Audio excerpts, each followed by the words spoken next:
Hairansyah 3 periode menjabat sebagai komisioner di KPU Kalsel ya Pak. Provinsi Kalsel ya. Provinsi Kalsel 3 periode. 3 periode.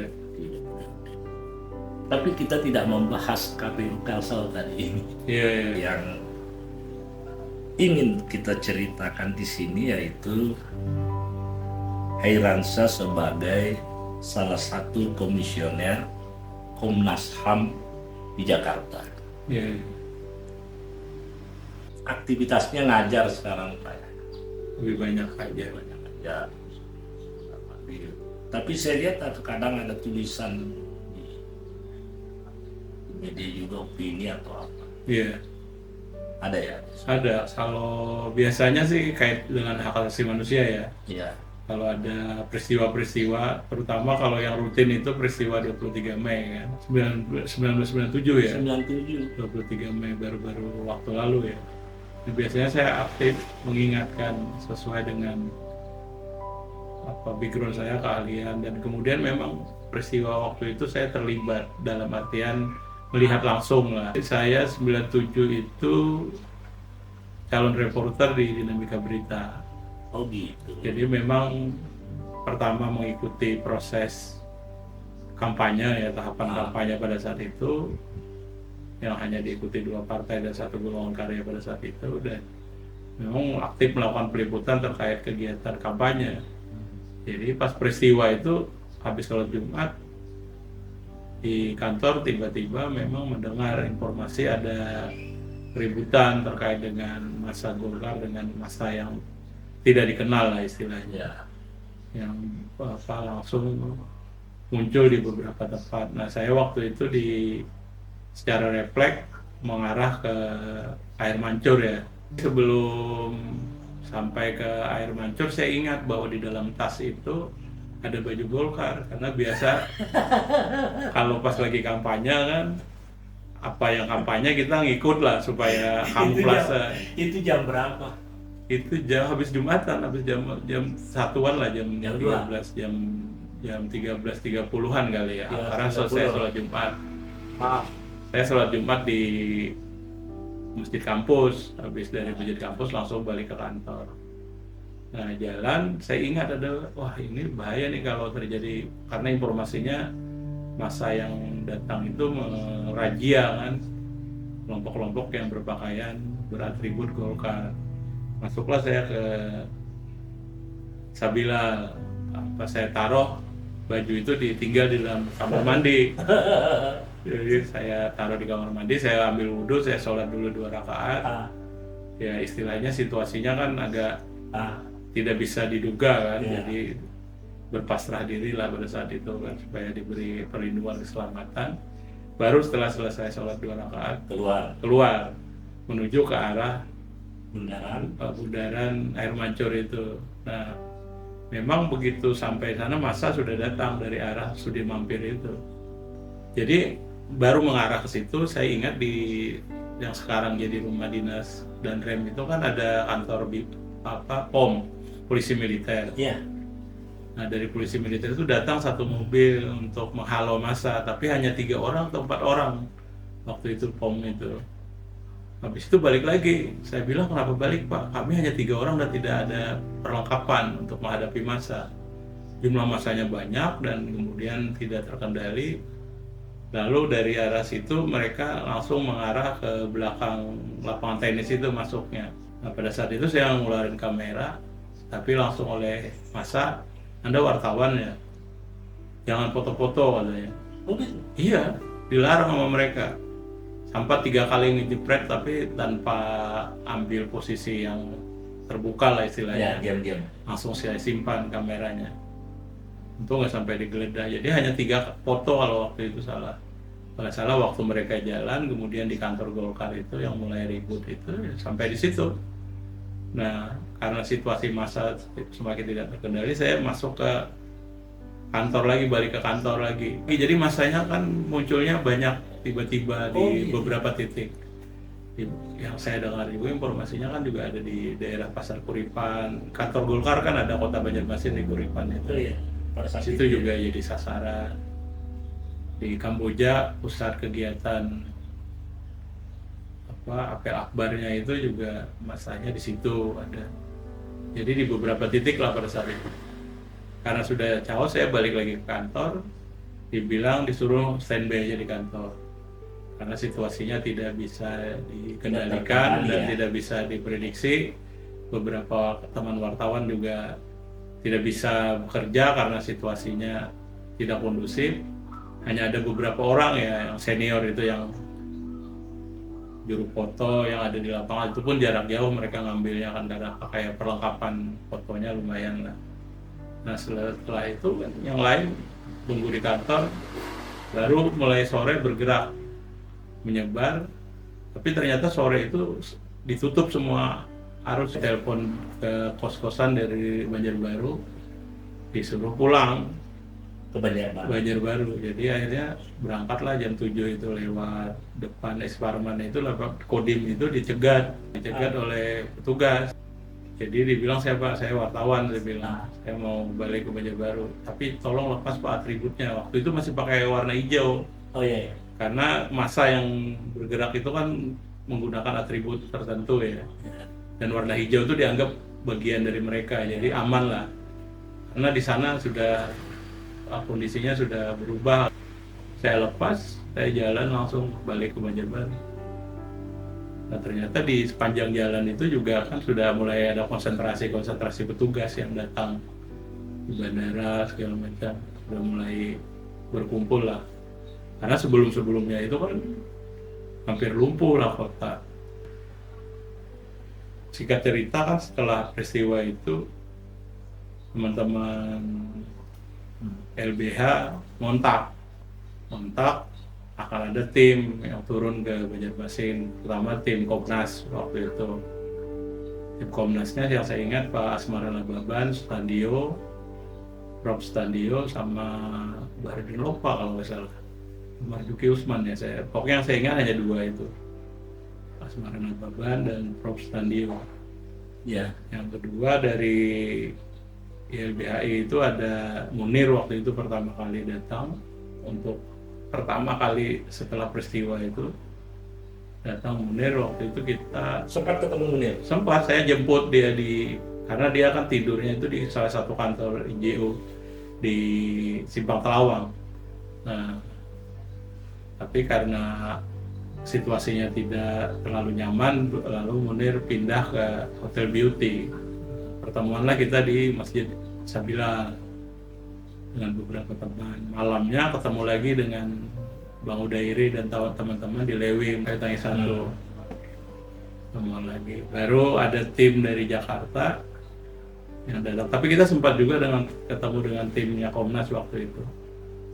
Nah, tim YLBHI itu kemudian ketua tim investigasinya tidak lagi Munir, tapi diserahkan ke Hairus Salim.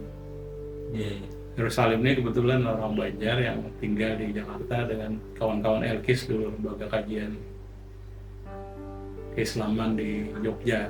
Tapi dia lebih banyak diminta bantu untuk melakukan investigasi. Ya, lalu muncullah buku yang bersama dengan Pak Setia Budi waktu itu diminta memberikan kata pengantarnya. Jadi sebenarnya bukunya judulnya Amuk Banjarmasin itu. Jadi itu satu-satunya dokumen selain dokumen Komnas ya, yang menceritakan secara detail peristiwa itu ya, terdokumentasi.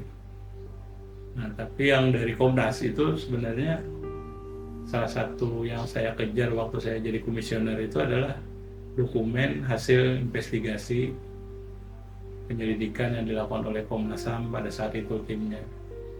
Hanya saja sayangnya memang karena belum terlalu canggih dulu zaman 97 itu ya. Dokumen di penyimpanan di Komnas itu juga masih manual. Jadi dokumen tertulisnya itu dimakan rakyat. Jadi file yang saya sudah pakai komputer sih, tapi filenya kan tidak sebagaimana sekarang menyimpan file mudah, kan pakai disket dulu kan. Ya. Nah itu sudah nggak bisa dicari lagi. Tapi kita membentuk waktu itu sudah ada LBH Nusantara. Habis dari Bandung itu kan 96 magang bantuan hukum itu bersama Bang Desmond kan. Waktu itu dia sudah habis dari Bandung magang itu dia langsung ke Jakarta. Oh, gabung sama Langsung di teman-teman Jakarta. aktivis Jakarta ya. Iya. Makanya kan terjadi penculikan itu di 98 kan. Menjelang-jelang reformasi. Jadi kita juga bikin pemantauan waktu itu persidangan terkait dengan kerusuhan 23 Mei itu. Jadi setiap sidang itu kita ada orang yang melakukan pencatatan, mengamati situasi sidang. Ya rata-rata kan memang problemnya mereka yang ditahan, ditangkap itu adalah yang diberi cap sebagai perusuh kan, pelaku kerusuhan, tapi sebenarnya mereka adalah orang-orang yang mengambil kesempatan aja atau yang terjebak lah dalam situasi saat itu karena massa mengambil barang yang lain ikut-ikutan kan. Jadi karena situasinya sangat chaos sudah, jadi orang banyak yang memang tadinya tidak ada niat karena ada kesempatan lalu terlibat dalam itu. Jadi hampir-hampir tidak menyentuh peristiwa yang sebenarnya apa sih. Nah, itu yang sampai sekarang kan menjadi pertanyaan besar lah istilahnya. Nah itu yang setiap 23 Mei teman-teman aktivis mahasiswa biasanya bikin gelaran. Kemarin baru-baru pertemuan di 24 kalau nggak salah, 24 Mei bikin 25 atau 26 bikin pertemuan diskusi terkait dengan peristiwa itu. Jadi upaya mengenang, dan kita sebenarnya waktu di Komnas karena dengan waktu itu Banjarmasin terlibat sebagai kota ramah HAM dengan program di Komnas.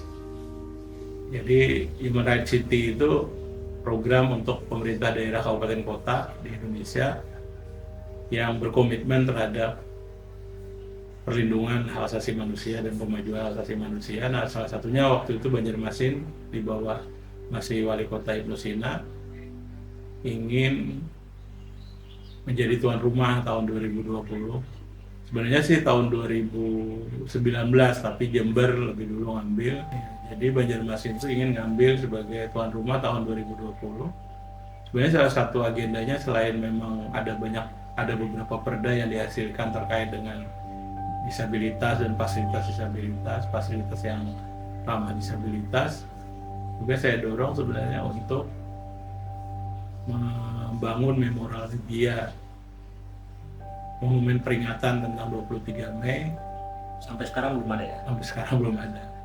Sebenarnya dulu sempat diincar lokasinya di depan Mitra Plaza, karena sekarang kan itu jadi mall pelayanan publik ya, karena aset pemerintah kota katanya. Kan peristiwa yang terbesar juga di situ. Sebenarnya penting membangun memorial dia itu dalam rangka membangun ingatan kolektif masyarakat untuk tidak terulangnya kembali peristiwa yang sama. Ya. Jadi bukan memperingati perusuhnya dalam tanda kutip ya, karena memang zaman Orde Baru kan stigma siapa yang melakukan tindakan tertentu kan distigma sebagai perusuh, padahal tidak seluruhnya lah istilahnya mereka. Itu ada hak korban untuk mengetahui peristiwa yang sebenarnya, karena kan sebagian besar ada yang meninggal tapi tidak diketahui ya, apakah di bagian itu ada yang bersangkutan karena tidak dikenali kan, tidak ada pengenalan. Nama-namanya ada korban. Nah yang menjadi masalah itu kan yang diakui masih hilang banyak juga, tapi rata-rata para keluarga itu nggak berani melapor. Karena kan ada stigma waktu itu bahwa yang korban itu adalah dianggap perusuh.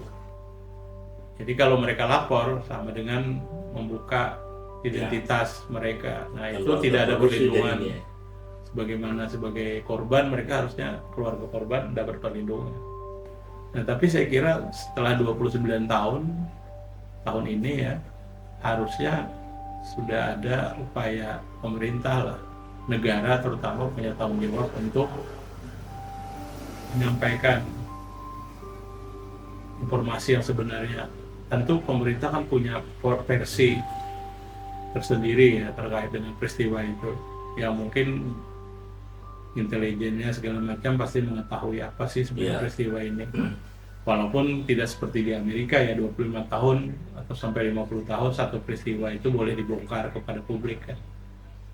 Oh, di Amerika boleh. Boleh gitu. Jadi dokumen-dokumen CIA itu bisa tapi itu saya kira satu PR besar karena sebelum peristiwa-peristiwa yang lain itu muncul, Banjarmasin termasuk yang paling besar peristiwa rusuhnya dengan jumlah korban yang cukup banyak ya, dibanding peristiwa Mei 98 jumlah korban yang muncul sebenarnya jauh lebih banyak. Oh gitu ya? Iya, Lebih banyak Banjarmasin banyak Banjarmasin dibanding Jakarta. dibanding Jakarta. Karena setelah itu lalu yang peristiwa-peristiwa lain seperti terabaikan, ya, tereliminasi lah. Karena kan setelah Banjarmasin itu ada peristiwa Tasikmalaya, ada sebelumnya itu ada Situbondo, ada Abipura, Makassar waktu 97 kan di Umi yang tank panser masuk kampus. 96 itu masih mahasiswa jadi terpilih ketua anggota presidium nasional Ikatan Senat Mahasiswa Hukum dengan teman-teman Umi Makassar tuh Jadi sering ketemu ya. Supri nggak kenal nggak Supri. Jadi sekarang ini kita tidak usah bahas masalah yang berat-berat, akhiran saya. yang mungkin bisa dijelaskan ini tugas-tugasnya Pak Heransa apa saja di Komnas HAM. Ya pertama sebenarnya di periode pertama itu, jadi kan di Komnas itu pimpinan itu 2,5 tahun berganti. Jadi di 2,5 tahun pertama saya terpilih sebagai wakil ketua internal. Dan wakil ketua internal itu ngurusin SDM sama penerimaan pengaduan. Jadi di ada bagian pemajuan HAM, ada bagian pendidikan HAM, penyuluhan HAM, pendidikan HAM, ada bagian penegakan HAM. Penegakan HAM itu ada mediasi HAM, ada pengaduan, ada pemantauan. Jadi biasanya ada bagian penerimaan pengaduan itu koordinasi dengan saya terkait dengan pengaduan yang masuk, dan kemudian kalau ada yang audien langsung audiensi, mau minta pertemuan langsung ya kita layani juga. Jadi sebagian besar memang pengaduan itu selain menggunakan mekanisme elektronik lewat email segala macam itu, lewat aplikasi pengaduan yang kita siapkan, juga ada yang langsung datang ke Komnas untuk menyampaikan pengaduannya terkait dengan pelanggaran yang mereka terima yang diduga terkait dengan pelanggaran hak asasi manusia. Nah selain itu ngurusin juga soal internal terkait dengan SDM, keuangan. Waktu itu memang yang kita pernah teman Pak Anwar Ya, ada. itu terkait 3 kali sebelum periode kita ya, with disclaimer terkait keuangan. Nah, maka sejak itu kita melakukan pembenahan Ya. terkait dengan keuangan Komnas, menyesuaikan dengan nomenklaturnya punya pemerintah ya, Kementerian Keuangan dan seterusnya. Alhamdulillahnya berikutnya sudah bisa diberikan wajar gitu ya, sampai WTP ya, yang ada ya tanpa pengecualian. Oh, ada kayak gitu juga di Komnas HAM ya? Iya, karena kan keuangan yang digunakan kan keuangan negara. Oh iya. Nah, periode sebelumnya itu disclaimer tidak bisa. Masa? Iya, 3 kali. 3 kali. Jadi kita memang target awal kita masuk ke Komnas itu, misi kita adalah melakukan perbaikan. Ya. Nah, alhamdulillahnya berhasil. Waktu itu kita gandeng Pak Eri Riana Harja Pamungkas sebagai ketua tim, mantan KPK periode pertama, untuk pembenahan organisasi kita terkait dengan sumber daya dan keuangan. Jadi waktu itu saya WA, di mana posisi kan lagi di Komnas HAM, ngapain? Ya, biasa tugas. Loh, ada teman saya di situ. Siapa? Heransa, dia foto kan. Ini kah? Iya, yang menerima laporannya itu kan saya karena wakil ketua internal, laporan hasil akhir pemeriksaan itu. Jadi masukan-masukan itu, pengaduan itu masuk lewat internalnya. Iya. Tapi nanti dimediasi Ibu Sandra Muniada. Iya, jadi nanti kan didistribusi. Jadi pertama dulu hasil pengaduan itu diterima lalu dianalisis. Dianalisis. Apakah ini perlu proses pemantauan atau langsung proses mediasi. Jadi pendekatan itu biasanya dilakukan berdasarkan klasifikasi hak yang dilanggar. Biasanya kalau perburuhan misalkan itu lebih banyak mediasi. Perburuan mediasi. Karena memang kan pendekatannya adalah hak pemulihan hak normatif buruh. Misalkan kalau peristiwa penggusuran itu tergantung lagi jenis penggusurannya apa. Sebagian besar memang diawali dengan pemantauan dulu oleh bagian penegakan. Setelah dipantau itu lalu ditemukanlah misalkan ada kebutuhan untuk penyelidikan atau kemudian bisa dilakukan mediasi HAM. Kalau penyelidikan kan berarti nanti ujung akhirnya kan rekomendasi.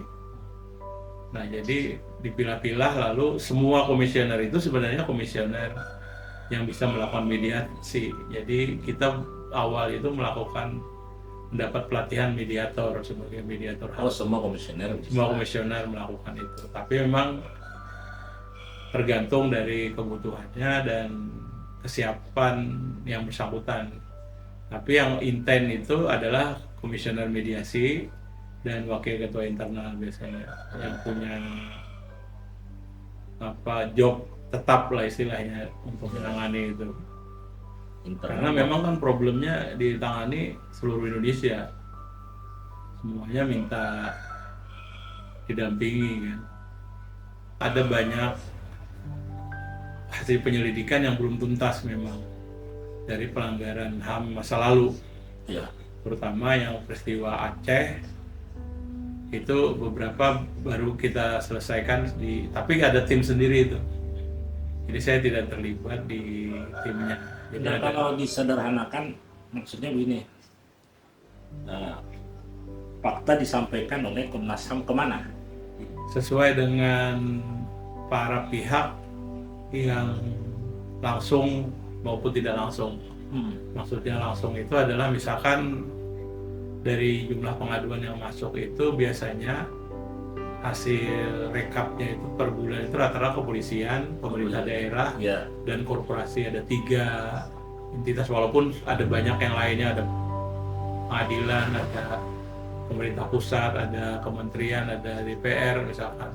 Tapi yang rata-rata per setiap bulan itu kepolisian, korporasi, sama pemerintah daerah. Nah, kalau kepolisian biasanya kita kerjasama dengan Irwasum atau Propam terkait dengan kasus-kasus penanganannya langsung sampai ke Polda-Polda. Kalau itu kasusnya di daerah-daerah, itu biasanya ada rekomendasi kepada pihak kepolisian sesuai dengan tingkatan tadi, baik itu Kapolda, Kapolres, sampai ke Kapolri. Sampai kalau peristiwanya cukup besar itu ke Presiden. Misalkan peristiwa kilometer 50 yang itu yang FPI, kemudian peristiwa Verdi Sambo. Nah, itu rekomendasinya ke Presiden dan DPR ya. Jadi hasil penyelidikan Komnas. Jadi setiap ada peristiwa besar itu Komnas akan bentuk tim penyelidikan. Nah, tim itu biasanya tidak hanya Komnas HAM yang terlibat, tapi ada pihak lain yang dilibatkan. Nah, sekarang apa bedanya penyelidikan atau yang dilakukan oleh kepolisian HAM dengan? Yang jelas kan kalau kepolisian itu terkait dengan peristiwa pidana kan, karena ruang lingkupnya itu. Kalau kita tidak hanya pidana, tapi juga bisa perdata, bisa juga hak-hak atas ekonominya, bisa juga hak tata usaha negara yang terkait dengan pegawai, misalkan kepegawaian, bisa juga memang yang terkait dengan hak-hak sipil dan politik. Walaupun di dalamnya bisa jadi mengandung unsur pidana, tapi kalau yang kaitan dengan kepolisian biasanya laporan yang paling banyak itu terkait dengan lambannya kasus-kasus itu ditangani. Jadi orang lapor, menurut si pelapor kasusnya lambat ditangani, Melaporlah ke Komnas HAM. lapor ke Komnas HAM. Jadi tipologi kasus yang biasa sampai ke Komnas itu biasanya kasus-kasus yang sudah dilaporkan kepada lembaga-lembaga penegak hukum yang ada, Ya, terakhir ke pengadilan tidak juga menang, tidak berhasil, karena memang di undang-undang itu disebutkan yang namanya pelanggaran HAM itu salah satunya merasa tidak adil dalam proses hukum, ya, sehingga mereka ketika sudah mentok istilahnya habis upaya hukum yang dilakukan, ya lapornya ke Komnas HAM. Misalkan terkait dengan kasus-kasus penggusuran rumah-rumah dinas, rumah-rumah negara, itu kan sebenarnya dalam konteks keperdataan misalkan, yang jelas yang memiliki itu masih negara kan, karena biasanya rumah-rumah dinas itu dihuni oleh mereka yang harusnya masih memiliki jabatan kan. ya, Tapi rata-rata rumah negara itu kemudian dikuasai dalam tanda kutip oleh mereka yang sudah, bahkan sudah lama. anak cucunya yang sudah tidak lagi Nah, bagaimana menjabat. dengan yang begitu? Nah, bagi kita sebenarnya ada yang harus diselesaikan. Harusnya ini kan selesai pada saat di mana mereka berakhir tugasnya. Si instansi yang bersangkutan kan harusnya menyelesaikan itu. Ada ketegasan lah dari awal. Tapi menurut mereka dari beberapa kasus itu rata-rata mereka menganggap ada nilai kemanusiaan yang harus diberikan Ya, dengan memberikan toleransi. ya, Nah, batas toleransi itu yang kadang-kala kemudian oleh si penghuni ini digunakan terlalu berlebihan. oh, Artinya terus-menerus lah, terus menerus. tanpa ada, yang memang kan problem besarnya itu juga yang harus dilihat tuh hak atas perumahannya. Kenapa orang tidak melepaskan itu? Karena dia tidak mampu membeli rumah yang Itu biasa. dia. Ada sebagian gitu ya, tapi sebagian besarnya ternyata ada juga yang sudah punya rumah, tapi Tidak karena mau. ini letaknya strategis, dia tidak mau Iya. melepaskan. Ada yang milik TNI, ada milik Polri, ada milik Bea Cukai, ada milik KAI. Hampir semua lembaga itu punya rumah dinas. Problemnya sebenarnya kalau secara spesifik kaitan dengan kasus awal itu memang beda-beda.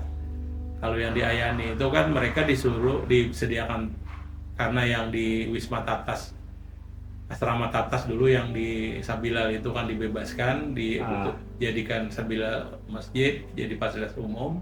Lalu kan dipindah yang prajurit-prajurit itu ke wilayah Komplek Ayani sekarang. Iya. Nah, itu hanya disediakan tanah menurut mereka. Lalu disuruh membangun masing-masing. Tapi status tanah ini juga dianggap mereka masih bermasalah, apakah memang tanah milik TNI atau yang lain. Nah, itu ada banyak itu. Atau kasus-kasus yang kaitannya tanah itu dulu milik Belanda, dikuasai oleh Belanda. Nah, dalam konteks TNI mengatakan kalau itu pernah dikuasai oleh Belanda atau milik Belanda, berarti dia berkonversir menjadi milik TNI. Iya. Nah, itu juga banyak terjadi, terutama di Jawa, Salatiga, segala macam yang Banyak yang markas begitu. itu Banyak begitu. banyak. Tapi kalau di kasus yang pemerintah daerah itu rata-rata kaitan dengan penggusuran ya, penggunaan fasilitas publik, bantaran sungai. Oh, itu kalau daerah ya. Kemudian yang terakhir itu kan saya tangani kan kasus Pasar Batuah di Kota Banjarmasin kan. Banjarmasin. Heboh itu.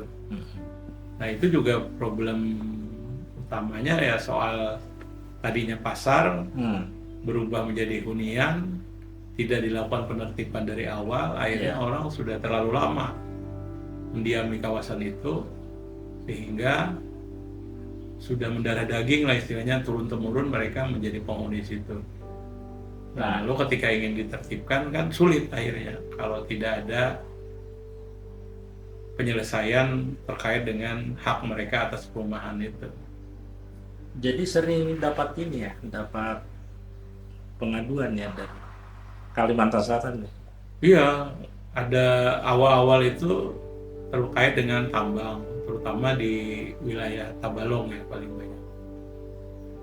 Itu terkait dengan tanah, lahan. Ya biasalah istilahnya, karena lahan-lahan itu kan tadinya bukan lahan produktif kan. Ya. Begitu masuk konsesi, otomatis konsesi itu hadir di wilayah yang sebenarnya sudah ada yang menguasai. baik karena mereka bertempat tinggal maupun berkebun atau kemudian menguasai tanah itu secara sporadik dan menggunakan surat keterangan tanah dan seterusnya. Terus bagaimana memberikan solusi ke mereka biasanya? Kalau itu biasanya kegiatannya dengan mediasi. Jadi yang seperti apa? mempertemukan antara perusahaan dengan pemerintah daerah plus Korbannya. Jadi yang memang agak rumit itu kalau perusahaannya itu berganti-ganti, artinya kepemilikannya berpindah tangan. Misalkan dari perkebunan kemudian berubah menjadi konsesi pertambangan. Dan perkebunan itu beberapa kali berubah kepemilikannya. Jadi kan sebenarnya kalau dalam ketentuan itu setiap orang atau perusahaan badan hukum yang mendapatkan kuasa penggunaan atau HGU atau hak guna usaha atau guna bangunan atau izin pemanfaatan kawasan IPK dan seterusnya, itu kan harus bernegosiasi dengan mereka-mereka yang ada di dalam kawasan itu kalau itu akan digunakan. Nah, masalahnya itu kadang-kala mereka tidak menyelesaikan itu karena belum dimanfaatkan, jadi pencadangan. Jadi perusahaan itu berpindah tangan, secara operasional belum, tapi sudah berpindah tangan kawasannya. Kayak di Kota Baru ini, Kota Baru daerah mana itu? Ada terjadi itu baru-baru. Yang kasus Bakambit ya. Memang kan kewajiban setiap perusahaan yang mendapatkan izin itu baik HGU, HGB segala macam itu harus menyelesaikan. Nah, hanya masalahnya itu kan yang sering terjadi itu, yang banyak kasus yang terjadi, satu kawasan ternyata ada dua sertifikat HGU ada, sertifikat hak milik ada. Sertifikat HGU ada, Sertifikat hak milik ada. Terbit. Jadi orang ada yang memiliki di kawasan yang sama, ada terbit HSU, HGU, ada terbit SHM. Terus itu namanya apa kalau begitu? Nah, makanya seringkali kita melibatkan kantor pertanahan. Ya, Pertanahan setempat terkait dengan kenapa sampai muncul yang demikian itu pertama dulu. Jadi merekomendasinya perbaikan regulasi atau perbaikan kebijakan kan yang bisa dilakukan, yang kita dorong. Terus pertanahan alasannya apa biasanya? Kalau pertanahan memang ini peninggalan lama ya, karena sistem dulu kan nggak pakai sistem GPS ya. Jadi pemetaan kawasannya itu terjadi kekeliruan objek. Misalkan memang harusnya tidak diterbitkan, tapi karena tidak bisa di-overlay, tidak ketahuan kawasan itu ada sertifikat hak miliknya.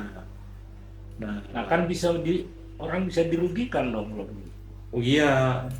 Tapi dua-duanya dirugikan jadinya. Jadi makanya kita dorong itu perbaikan regulasi atau kemudian si perusahaan menyelesaikan. Nah, yang biasanya jadi alot itu perusahaan mau menyelesaikan tapi dengan nilai yang sudah ditentukan oleh mereka. Yang alot di situ ya. Ya, nilainya misalkan kalau yang pernah saya tangani itu rata-rata 40 juta misalkan. Satu area itu.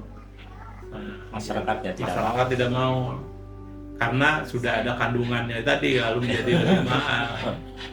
Tapi sebenarnya juga kalau kita mencoba untuk mencari banyak alternatif, tidak hanya soal ganti rugi, tapi bisa jadi skemanya kerjasama pemilik lahan dengan perusahaan misalkan. Kalau apalagi yang wilayah-wilayah perkebunan ya biasanya kita dorong untuk menjadi bagian dari perusahaan untuk jangka panjang, tapi bisa juga pemenuhan hak yang lain. Ini biasanya terjadi juga dikaitan dengan perburuan. Perburuan itu kan biasanya di undang-undang perburuan itu saklek ya. Iya. Hak normatifnya sebenarnya harusnya diselesaikan, tapi tidak sedikit perusahaan, terutama ini kasusnya pernah kita di Sulawesi Utara, Manado, terkait dengan perkapalan nakoda. Oh gitu. Jadi mereka kan akhirnya tuh ada aturan tentang sertifikasi nakoda. Nah, sementara untuk mengambil sekolah sertifikasi itu atau pendidikan itu mereka memerlukan biaya. Nah, biaya itu tidak bisa mereka tanggung biasanya oleh perusahaan, otomatis mereka dianggap tidak bersertifikat kan, lalu diberhentikan. Tapi sudah sudah pernah sudah pernah bekerja sudah dipakai jasanya kan? dipakai Sebagai nakoda. nakoda.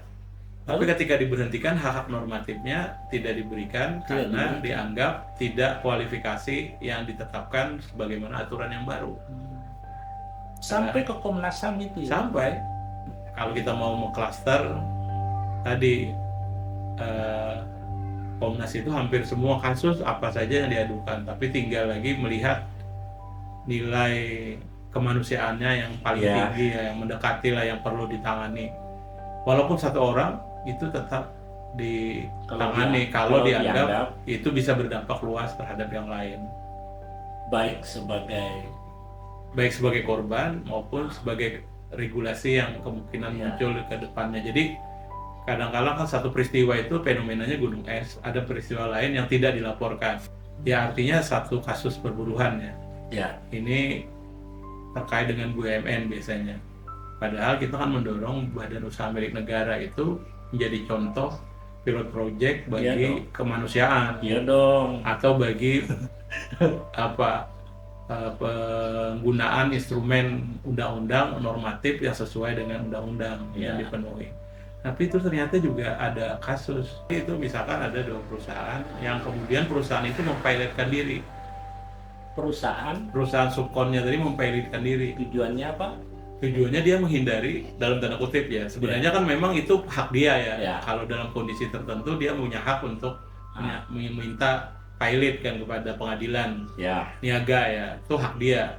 Tapi kadang-kala di balik itu adalah untuk menghindari kewajiban dia terhadap pegawai-pegawainya, buruh-buruh yang telah bekerja pada mereka. Nah itu yang menjadi rumit sebenarnya, karena asetnya itu tidak cukup untuk bayar utang aja nggak cukup, apalagi untuk menyelesaikan kewajiban terhadap buruh. Faktor itu ya, faktor. Nah itu banyak sekali kasus-kasus seperti itu yang muncul. Buruh juga bertanya, hak saya mana nih? Iya.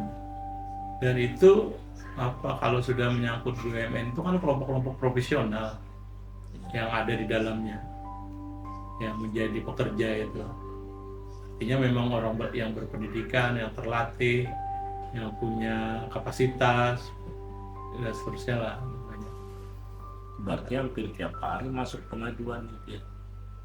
Hampir. Tiap Kalau jam. yang Lewat email kan? iya, lewat email, lewat WA. Makanya di dalam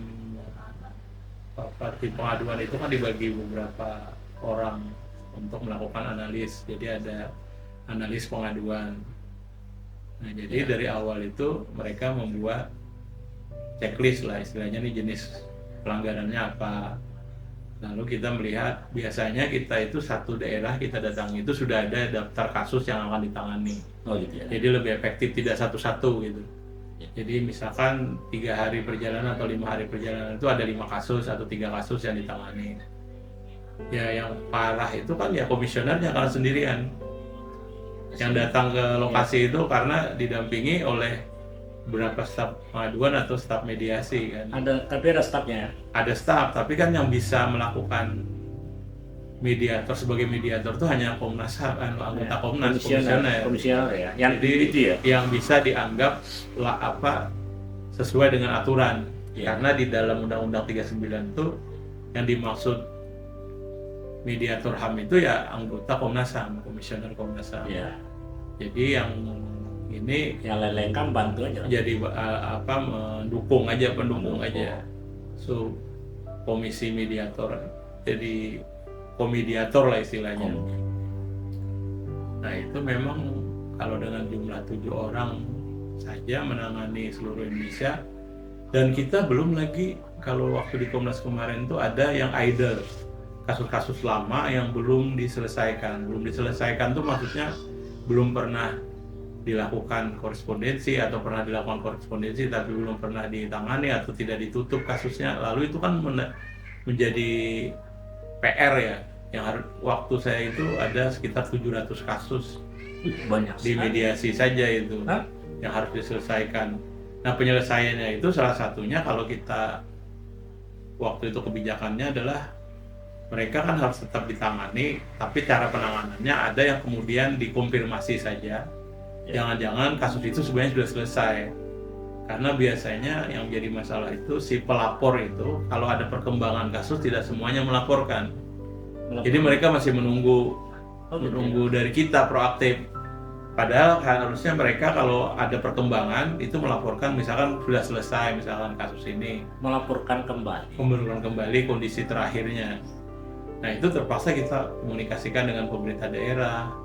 Kita tanya lagi melalui proses surat penyurat atau kunjungan atau Kementerian Dalam Negeri, koordinasi antar pemerintah terkait dengan peristiwa-peristiwa yang terjadi di daerah itu, yang bagaimana apakah jadi kadang-kadang mereka juga mengadukan ke sekretariat daerah kan, ke sekda ke bagian apa, biasanya ada khusus pengaduan juga kan.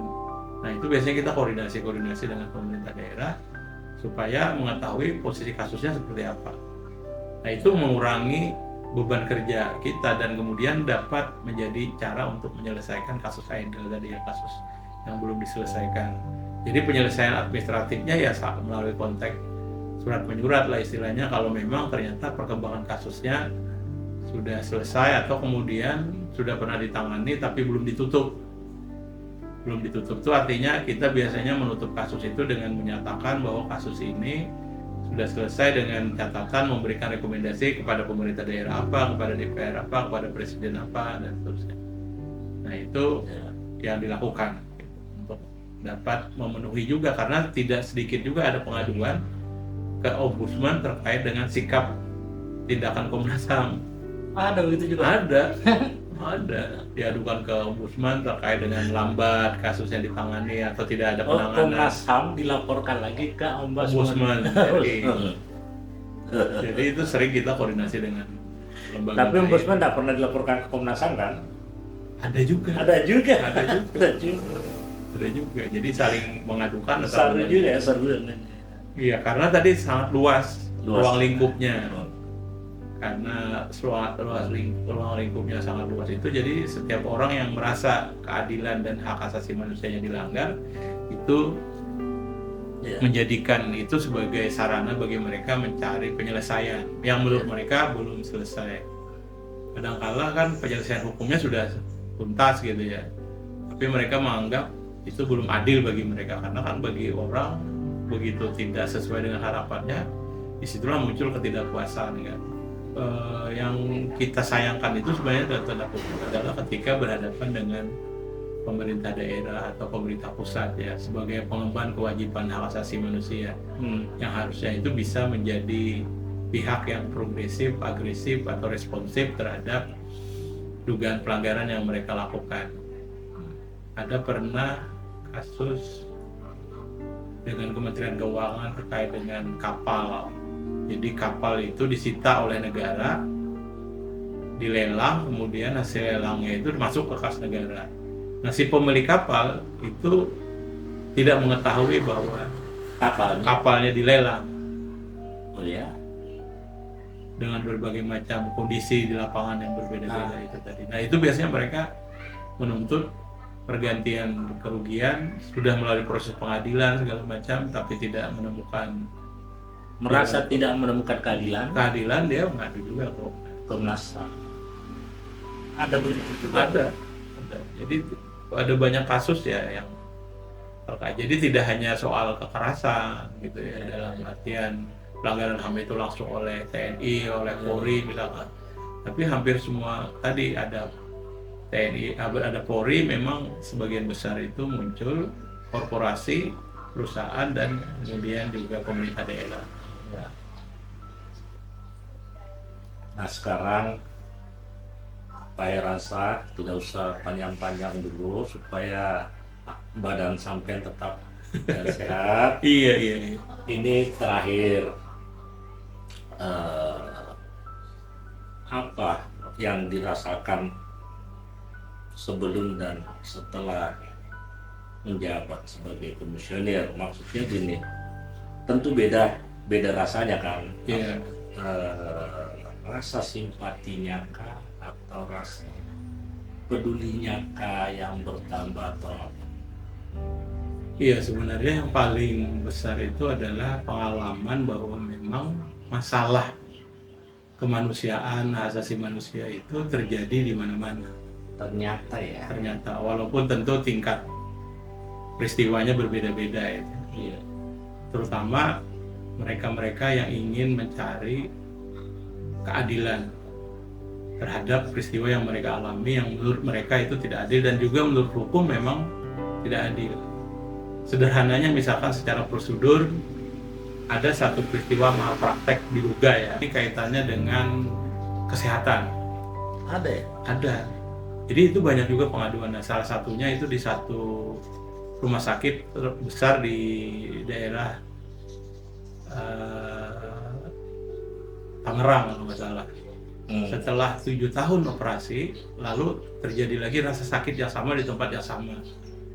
Dibawa ke rumah sakit lain, di USG, di scan gitu ya, dilihat ternyata ada benda yang di dalamnya itu, di bagian ususnya. Dioperasi lah, dibedah, ternyata ada kasa yang tertinggal di dalam. Waduh. Nah, tapi yang menjadi masalah, terus si rumah sakit yang pertama kali melakukan operasi itu ketika dituntut melalui Majelis Kehormatan Kode Etik itu tidak bisa karena melampaui 5 tahun.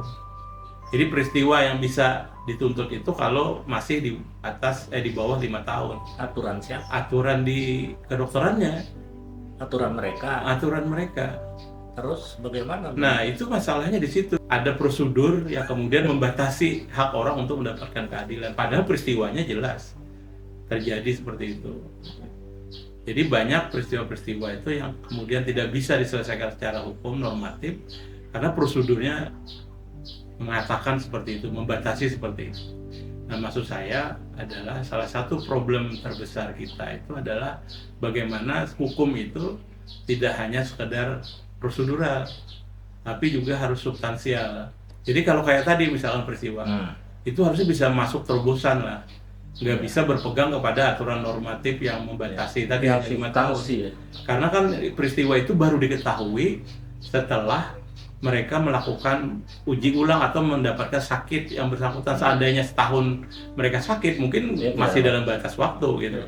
Tapi kan ini 7 tahun setelah peristiwa baru sakitnya itu ditemukan dan baru kemudian ternyata memang ada kasa yang tertinggal di bagian bekas operasi gitu. Nah, ini kan peristiwanya konkret gitu ya, tapi terbatasi oleh prosedurnya tadi. Aturan Kementerian Kesehatan atau apa? Di MK DKI-nya Majelis Kehormatan Kode Etik. Jadi kan peristiwa itu harus masuk ke MK DKI-nya dulu. Majelis Kehormatan Dokter Indonesia ada itu juga. Ada di situ dulu. Kalau aturan mainnya itu nggak bisa ke pengadilan. Nah, ketika di situ tidak bisa diproses, pengadilan perdata pun tuntutan segala macam tidak bisa dilakukan. Nah, maksud saya ini hanya satu peristiwa. Peristiwa lain soal penerbitan sertifikat. Yang kayak kasus di Kota Baru Bekampit itu kan tiba-tiba dibatalkan milik masyarakat transmigrasi yang sudah lebih dulu ada sebelum perusahaan itu mendapatkan sertifikat. Demi untuk si perusahaan lalu dibatalkan mereka, itu kan nggak bisa. Kalau ya, itu satu sisi ya. Di sisi lain juga kalau ada peristiwa di mana masyarakat tumpang tindih dengan perusahaan lalu meminta punya perusahaan dibatalkan, itu harusnya juga perlakuannya harusnya sama. Masyarakat juga bisa menuntut hal yang sama kan, membatalkan si punya perusahaan. Nah, maksudnya tidak harus melalui proses pengadilan, tapi melalui proses administrasi karena kewenangan itu ada di Kementerian ATR BPN. Tapi kenapa hanya diberlakukan bagi perusahaan, bukan bagi si masyarakatnya? Jadi ada problem keberpihakan juga di dalamnya. Nah, jadi peristiwa-peristiwa ini sebenarnya pelanggaran hak asasi manusia itu dimulai bisa jadi dari peristiwa hukum yang ada dan itu dimulai dari ketentuan hukum normatif yang ada. Jadi hak-hak prosedural itu membatasi hak-hak substansial, hak asasi manusia dari anggota masyarakat kita, warga negara kita. Nah, jadi dari pengalaman saya itu menunjukkan bahwa ini masih banyak persoalan yang seperti fenomena gunung es yang kemudian menimbulkan ketidakpuasan. Nah, yang kedua adalah memang kapasitas lembaga yang harusnya diselesaikan oleh lembaga-lembaga yang berwenang itu tidak disentuh secara maksimal. Jadi pergantian kepemimpinan, pergantian regulasi menyebabkan tumpang tindih persoalan yang kemudian tidak selesai secara substansi. Nah, ini biasanya yang banyak diadukan ke Komnas. Walaupun ada keinginan pemerintah untuk melakukan itu, tapi belakangan nampaknya harusnya dimulai dari pembuatan perundang-undangan kita yang harus lebih progresif, lebih responsif terhadap hak-hak masyarakat. Ya, itu masukannya. Iya, karena kalau kembali ke lembaga saja, lembaga Komnas HAM terutama itu memiliki kewenangan yang terbatas hanya pada level rekomendasi. Ya. Rekomendasi itu juga tidak memaksa gitu ya, bahkan cenderung tidak mengikat karena seringkali juga diabaikan oleh lembaga yang menerima rekomendasi. Nah, makanya kita berharap apa istilahnya pada level yang lebih tinggi itu memberikan sanksi kepada mereka yang tidak menjalankan rekomendasi-rekomendasi itu. Walaupun kita menyadari juga dengan keterbatasan sumber daya yang ada di Komnas, anggaran dan seterusnya, kadang-kala maksimalitas terhadap rekomendasi yang diberikan itu juga bisa menjadi satu persoalan tersendiri. Nah, sehingga kita salah satunya kemarin adalah meningkatkan kualitas rekomendasi supaya memang rekomendasi itu konkret dan bisa dilaksanakan dan langsung mencapai kepada hak-hak mereka yang dianggap terlanggar tadi. Gitu. Hanya berupa rekomendasi saja ya. Iya, Jadi, lembaga-lembaga independen itu kan sebagian besar bahkan memang tipologinya adalah memberikan rekomendasi. Tidak bisa melakukan eksekusi. Eksekusinya kembali ke lembaga-lembaga yang memiliki kewenangan. lalu secara dianggap tempat curhat aja jadi. Ya, akhirnya tempat menyampaikan keluhan aja. Tempat apa kalau dia tidak bisa marah di lembaga yang pengadilan, dia marahnya ya. Tapi itu sebenarnya bagian dari negara bagaimana memberikan ruang bagi masyarakat. Karena kalau kanal-kanal itu ditutup, Iya. yang terjadi nanti seperti api dalam sekam kan, suatu saat Ya, akan meledak, meledak. tidak punya saluran. Nah, walaupun demikian, tapi tetap saja harus ada keseriusan dari negara Ya. untuk memfasilitasi lembaga-lembaga independen ini supaya bisa memaksimalkan tugas fungsinya. Nah, salah satunya tadi yang saya sebut bahwa ada banyak alternatif penyelesaian pelanggaran hak asasi manusia itu yang bisa dilakukan oleh pemerintah daerah, oleh perusahaan, oleh pemerintah pusat, supaya tidak hanya seolah-olah pelanggaran hak asasi manusia itu pelanggaran yang bersifat sipil politik semata, tapi juga menyangkut ekonomi, sosial, budaya, dan kesejahteraan masyarakat. Terima kasih sudah izin ketemu. Mudah-mudahan Pian sehat selalu. Amin, amin. Sama-sama. Jaga kesehatan, jangan terlalu banyak mikir lah. Ya, kalau Karena kadang-kadang saya lihat nggak sabar mau nulis gitu ya. Ya. dan saya ingat dia satu Ya. pesan waktu dulu kita bikin tahun 2000 itu ada namanya skenario Indonesia Masa Depan. Jadi kelompok-kelompok NGO, akademisi itu berkumpul menuangkan pikiran dalam pikirannya tentang Indonesia masa depan. Nah, salah satu fasilitatornya itu Daniel Sparingga, Prof. Daniel Sparingga, dosen Unair. Ya. Beliau jadi kita setiap peserta itu kan menuliskan tentang kesan terhadap peserta lain. Ya. Nah, beliau itu menuliskan kesan terhadap saya salah satunya, bahwa Anda memendam terhadap persoalan-persoalan yang terjadi di lingkungan Anda. Oh, gitu. Terlalu berempati, terlalu bersimpati, terlalu berlebihan Oh, ya. terhadap situasi lingkungan sehingga itu menyebabkan Anda, ya artinya ada problem istilahnya. Iya.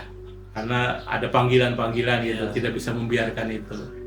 Ada rasa peduli. Iya, jadi salah satunya catatan yang saya ingat itu dari Pak Daniel, Prof. Daniel Sparingga seperti itu. Masih banyak sudah dielangi.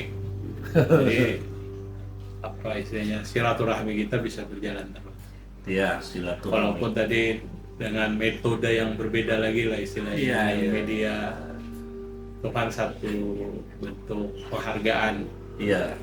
apa yang sudah. Tujuan kita kan sama sebenarnya. Supaya Ya, negara dan kita mudah-mudahan bagus. itu jadi pendidikan bagi setiap orang, Iya. edukasi lah.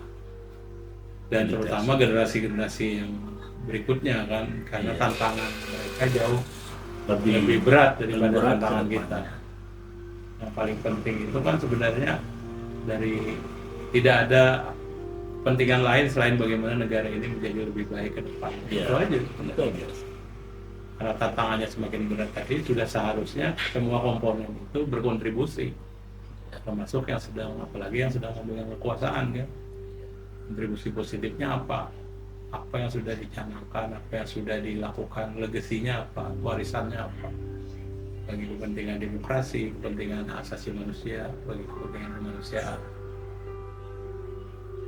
Nah, mudah-mudahan melalui apa yang Pak Anwar lakukan itu juga menjadi bagian pendidikan politik, edukasi, penyadaran, kemudian pengetahuan bagi masyarakat secara luas. Karena itu harus ada yang menyampaikan.